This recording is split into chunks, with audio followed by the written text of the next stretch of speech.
ಗಿಲ್ಲಿ ಮತ್ತೆ ಕಾವ್ಯನ ಒಟ್ಟಿಗೆ ನೋಡುವುದೇ ಒಂದು ಚಂದ. ಅದರಲ್ಲೂ ಒಟ್ಟಿಗೆ ಅವರು ಸಮಯವನ್ನ ಕಳೆದಿರ್ತಾರೆ. ಅಂದ್ರೆ ಜ್ಯುವೆಲರಿ ಶಾಪ್ ಓಪನಿಂಗ್ ಗೆ ಬಂದಂತ ಟೈಮ್ ನಲ್ಲಿ ಒಟ್ಟಿಗೆ ಊಟವನ್ನು ಸಹ ಮಾಡಿರ್ತಾರೆ. ನಿಜವಾಗ್ಲೂ ಕೂಡ ಸೂಪರ್. ಬೆಂಗಳೂರು ಟು ಮಳವಳ್ಳಿ ಹೋಗ್ತಾರೆ. ಬೆಂಗಳೂರಿನಲ್ಲಿ ಕಾವ್ಯ ಅವರ ಮನೆ ಇರೋದು. ಗಿಲ್ಲಿ ಅವರು ಸದ್ಯಕ್ಕೆ ಊರನ್ನ ಏನು ಮಿಸ್ ಮಾಡ್ಕೊಳ್ತಾ ಇದ್ದಾರೆ. ಬಟ್ ಅವರು ಕೆಲಸ ಅಲ್ಲಿ ಶೂಟಿಂಗ್ ಅಂತೆಲ್ಲ ಓಡಾಡ್ತಿದಾರಲ್ಲ, ಸೊ ಹೀಗಾಗಿ ಅವ್ರು ಬೆಂಗಳೂರಿನಲ್ಲಿ ಮನೇಲೆ ಇರುವಂತದ್ದು.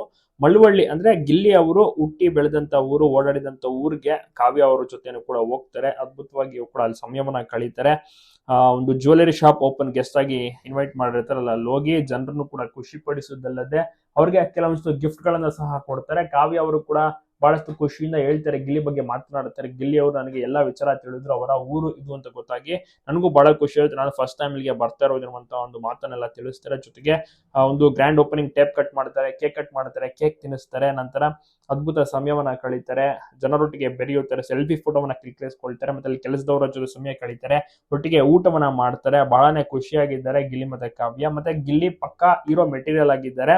ಬಹಳನೇ ಖುಷಿಯಾಗಿ ಅವರು ಕೂಡ ಶೂಟಿಂಗ್ ನಲ್ಲಿ ಭಾಗಿಯಾಗಿ ಮೊದಲ ಹಂತದ ಶೂಟಿಂಗ್ ಚಿತ್ರೀಕರಣ ಮುಕ್ತಾಯವಾಯಿತು. ಇನ್ನೇನೀಗ ಎರಡನೇ ಹಂತ ಚಿತ್ರೀಕರಣ ಕೂಡ ಸ್ಟಾರ್ಟ್ ಆಗುತ್ತೆ. ನಟನೆಯ ಜೊತೆಗೆ ಈ ರೀತಿ ಗೆಸ್ಟ್ ಆಗಿ ಹೋಗುವುದರಿಂದ ಅವರಿಗೆ ಸಂಭಾವನೆಯೂ ಕೂಡ ಸಿಗುತ್ತೆ. ಒಳ್ಳೆ ಸಂಭಾವನೆ ಕೊಡ್ತಾರೆ ಅನ್ಬೋದು. ನಿಮ್ಗೂ ಕೂಡ ಇಷ್ಟನ ಗಿಲ್ಲಿ ನಟ? ನೆಕ್ಸ್ಟ್ ಒಳ್ಳೊಳ್ಳೆ ಪ್ರಾಜೆಕ್ಟ್ ಗಳಲ್ಲಿ ಮತ್ತೆ ಒಳ್ಳೊಳ್ಳೆ ಈವೆಂಟ್ಸ್ ಗಳಲ್ಲಿ ಖಂಡಿತವಾಗಿಯೂ ಕೂಡ ಗಿಲ್ಲಿ ಅವರು ಬ್ಯುಸಿ ಆಗ್ತಾರೆ, ಮೀಟ್ ಆಗ್ತಾರೆ, ಸಿಗ್ತಾರೆ, ಜನರನ್ನು ಕೂಡ ಮಾತನಾಡಿಸ್ತಾರೆ. ನೋಡೋಣ ಮತ್ತೆ ಕಾವ್ಯ ಅವರ ಜೊತೆ ಕಾಣಿಸ್ಕೋತಾರ.